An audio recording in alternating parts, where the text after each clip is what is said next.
Eh, Así que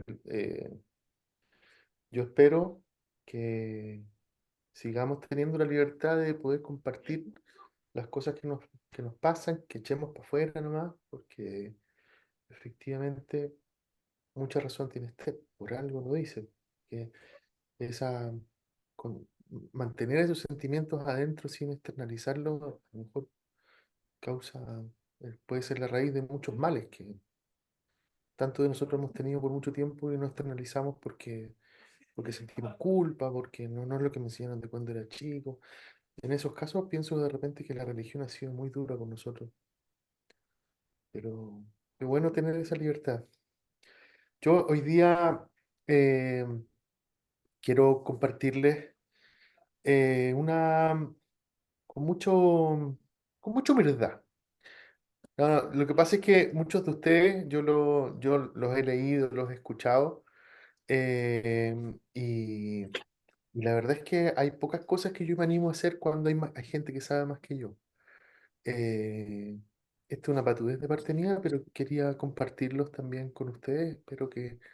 Eh, espero que también les sea de provecho. Hay un par de cosas que me vinieron a la mente hace un par de semanas atrás, que yo estaba sentado en la mesa, en una mesa con cuatro personas más, todas ellas mujeres. Era un domingo después de la reunión de la iglesia.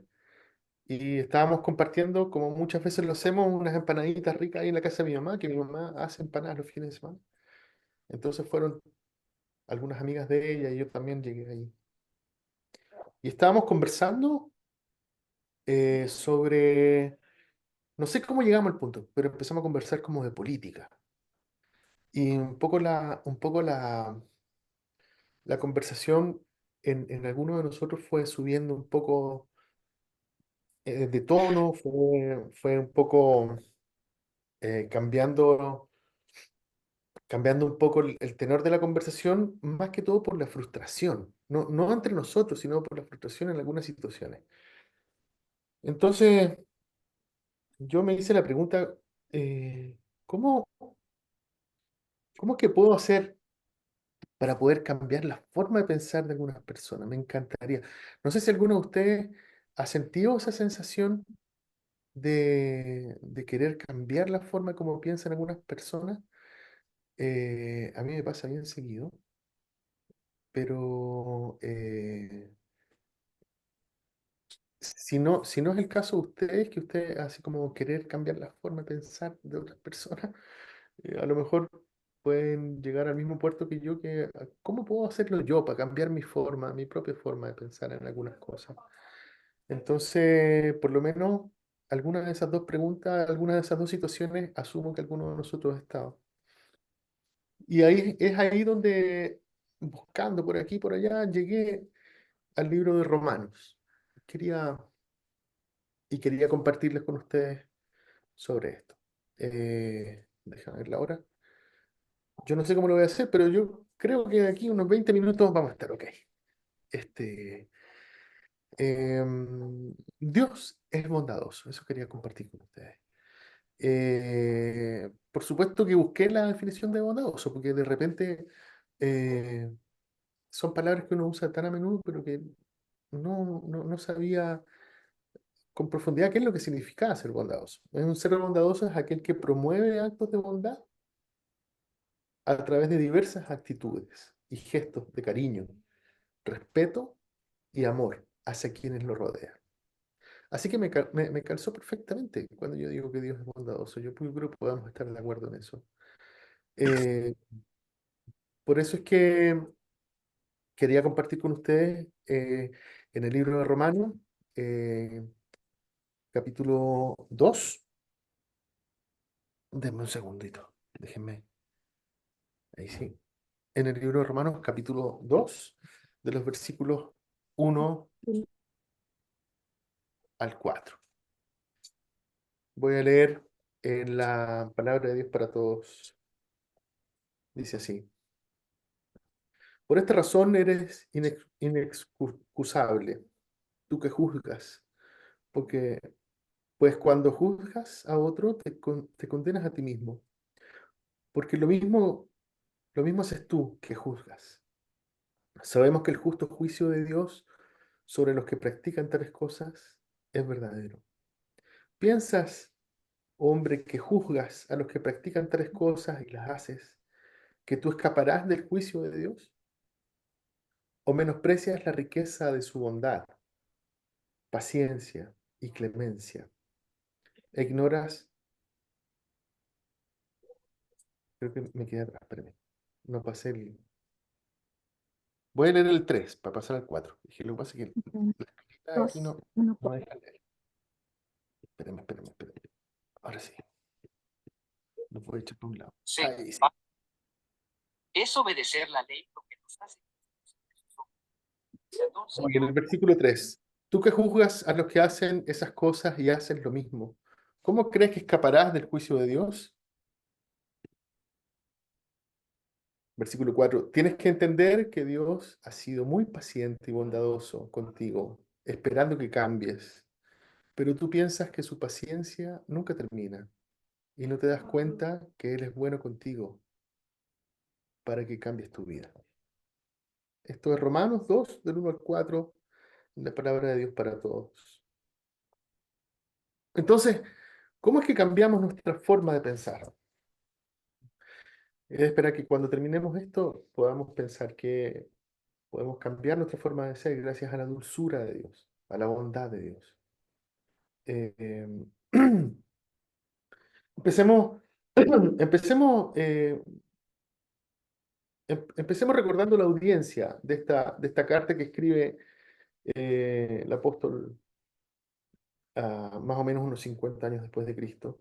Luego de una extraordinaria conversión, envía esta carta a seguidores de Jesús en la antigua Roma, cuna de cosas buenas y de cosas nocivas para la humanidad, que llevaban a la gente a hacerle el quite al perdón, a la empatía, a la justicia y en general todas esas cosas hechas carnes en Jesucristo, todas esas cosas que nosotros creemos y pensamos y admiramos y amamos de Jesucristo, que Jesucristo encarnó. Y Pablo envía esta carta a los judíos seguidores de Jesús, ya que se había observado que el comportamiento predominante era guiado por el prejuicio. Estos judíos cristianos, debido a su relación con la ley, donde debías ganar para mantener el favor de Dios o merecerlo, incluso décadas recientes después de la muerte y resurrección de Cristo y el nuevo pacto con la humanidad, siguen el mismo tenor, creyéndose mejores que otros, como una élite. Podemos leer en el inicio de esta carta de lo que nosotros tenemos en nuestras Biblias ahora. Recordemos que para esa época no estaba dividido ni en capítulos ni en versículos, eran sobre la decadencia del producto del egoísmo y el hedonismo, y a lo que eso había llevado a las personas a un estilo de vida alejado de Dios, que es lo que hace referencia el apóstol aquí en estos primeros versículos.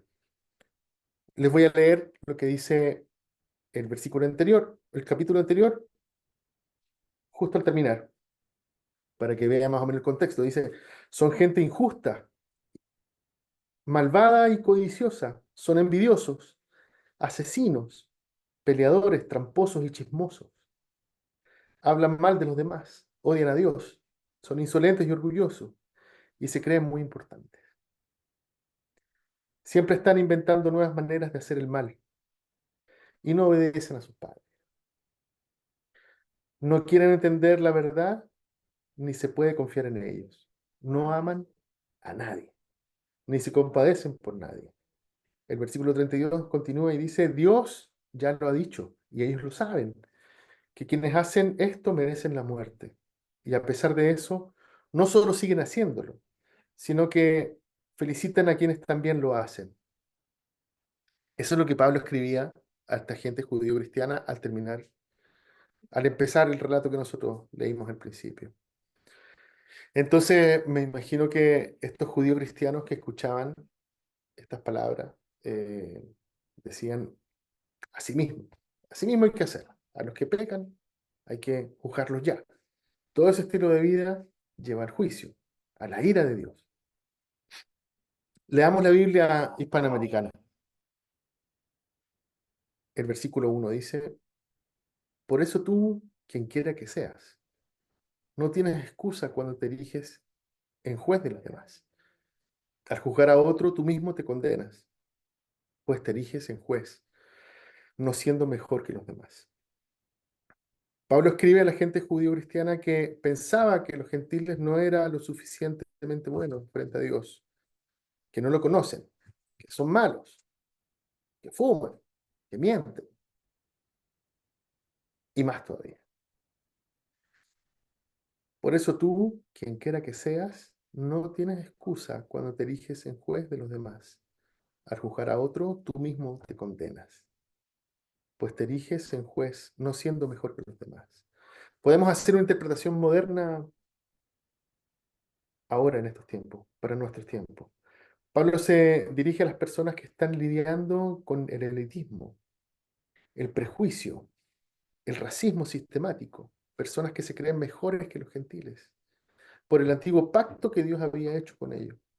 Pero aquí Pablo enfáticamente les dice, somos todos hijos de Dios. No existe tal como cristianos de primera y cristianos de segunda.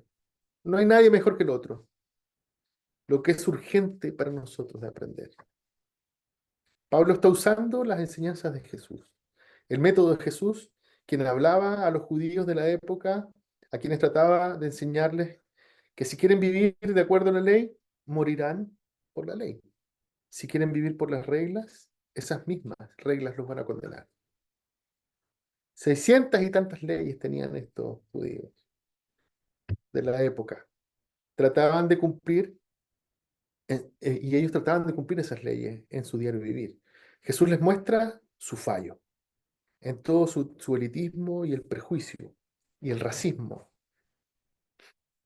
Y toda esa moralidad religiosa que les daba la ventaja sobre otros y los hacían ver a los que se guiaban por ella por debajo del hombro. Esa, esa arrogancia religiosa que les da para mirar a los demás por encima del hombro. Hoy, como en ese entonces, grupos religiosos, sistemas de creencias políticos que se creen estar por encima de otras y de otros, eh, y eso no es lo que la Biblia enseña. De hecho, la Biblia nos enseña enfáticamente que de lo que se trata de sacar del centro es que estas actitudes dividen a los hijos de Dios, porque los pone algunos en algunos lugares buenos, en otros no tan buenos, todos en la misma mesa, pero con algunos lugares de privilegio y con otros lugares que no son de privilegio. Y Dios nos dice que todos somos bienvenidos, todas y todos somos bienvenidos a la mesa en este banquete del Señor. Entonces Pablo usa ese método que vemos en Jesús. ¿Cuál era ese? Traer al hombre, a la mujer, al final de sí mismo. Diciendo, los lleva a pensar, si ni siquiera la ley nos puede salvar, ¿qué podemos hacer? Porque por lo que estamos viendo, la ley nadie puede cumplir la ley, por lo tanto no me salva. ¿Qué podemos hacer? Porque la Biblia dice, o la ley dice, si te acuestas con la mujer del prójimo, es pecado. Pero yo te digo que con solo imaginarte en ese escenario, fantasear, ya pecaste. ¿Qué podemos hacer entonces? Porque al parecer no podemos hacer nada. Y lo que Pablo nos intenta enseñar es que este pasaje no es una contradicción con las buenas noticias de Dios. El Evangelio es simple, porque si hacemos el mal y recibimos todo lo que Dios nos da, es por el trabajo redentor de Jesús. El antiguo pacto con Dios era la ley, donde si cumplías, merecías el bien, y si no, pues merecías la muerte, el odio, el juicio. Pero ahora, por el nuevo pacto en Jesús, no es por fuerza, no es por poder, sino por el Santo Espíritu de Dios. Romanos capítulo 2 no es una contradicción con el Evangelio. sino un esfuerzo de causar en el pueblo judío o en cualquier persona que se autoproclame moralmente superior a otra o a otro, causando división en los hijos de Dios y en toda la tierra. Cualquiera que se proclame superior moralmente, Romanos 2, es para él. Así que continúa. Al juzgar a otros, tú mismo te condenas, pues te eriges en juez, no siendo mejor que los demás. Es sabido que el juicio de Dios cae con rigor sobre quienes así se comportan.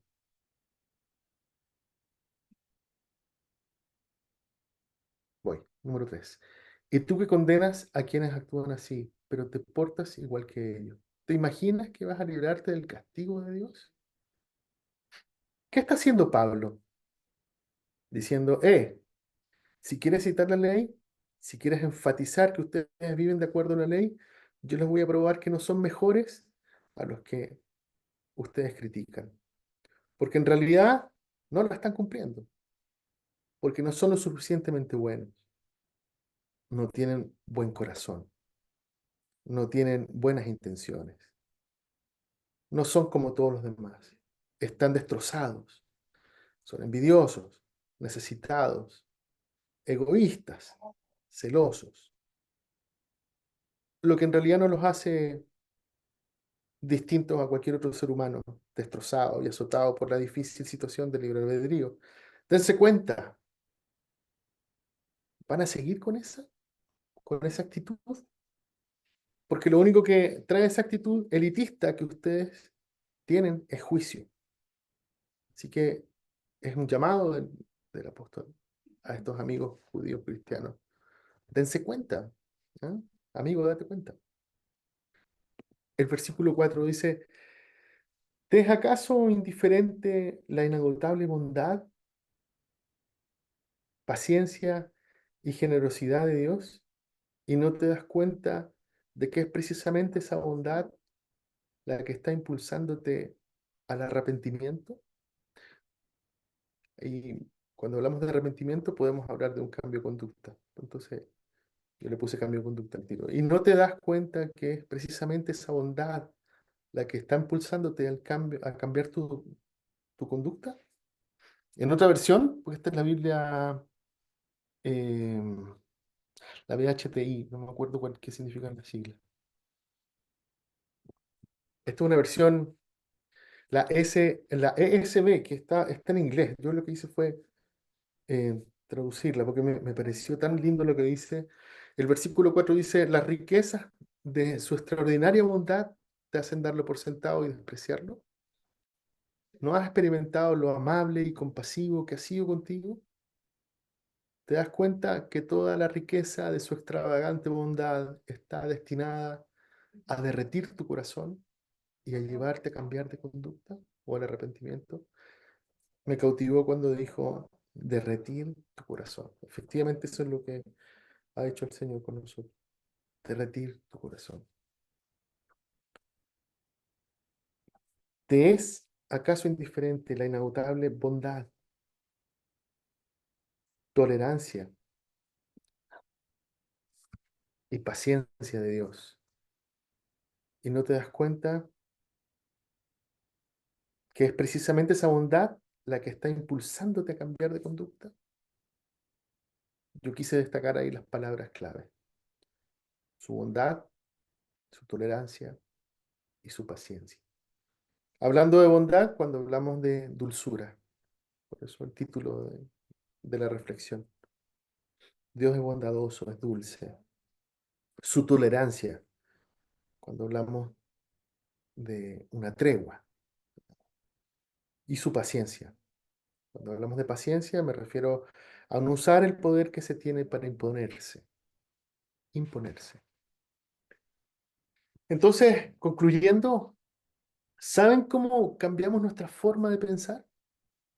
Bueno, número uno, con su bondad, su dulzura, siendo dulces los unos con los otros, siendo amables los unos con los otros. Número dos, con su tolerancia, Así como actúa Dios con nosotros, nosotros podemos actuar con la tolerancia, haciendo una tregua, que sin entrar en un plano político, ahora lo que les voy a decir, pero algún día nuestros líderes, esa gente que se reúne en el Congreso, la gente que está en la moneda, la gente que está en los partidos políticos, aquí en Chile y en todas partes del mundo, nuestros líderes pudieran liderar de esta forma alguna vez, declarándose una tregua, que por cierto fue lo que Dios hizo con Noé y lo mostró con el arco iris en el cielo. Una tregua, una tregua. Y número tres, con su paciencia.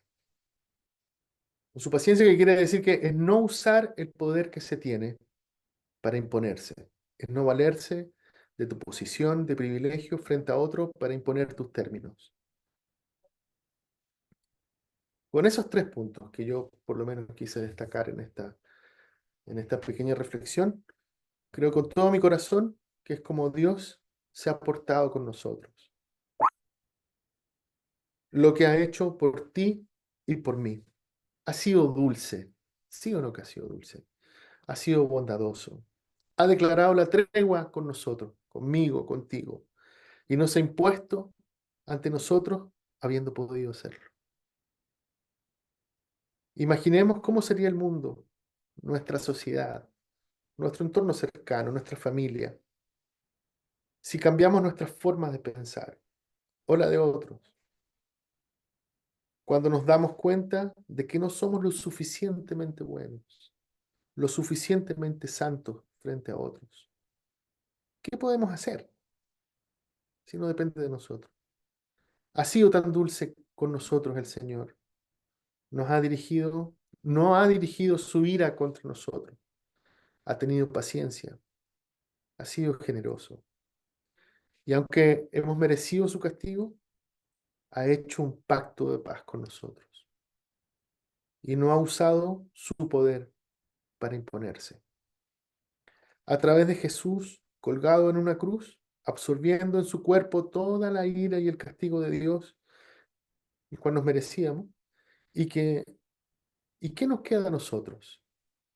Nos queda su dulzura, su generosidad, su paciencia. Que el Señor nos ayude a poder mirar distinto a todas las personas. Cuando digo todas las personas, digo principalmente a las personas que nos rodean en nuestro entorno inmediato, ¿cierto?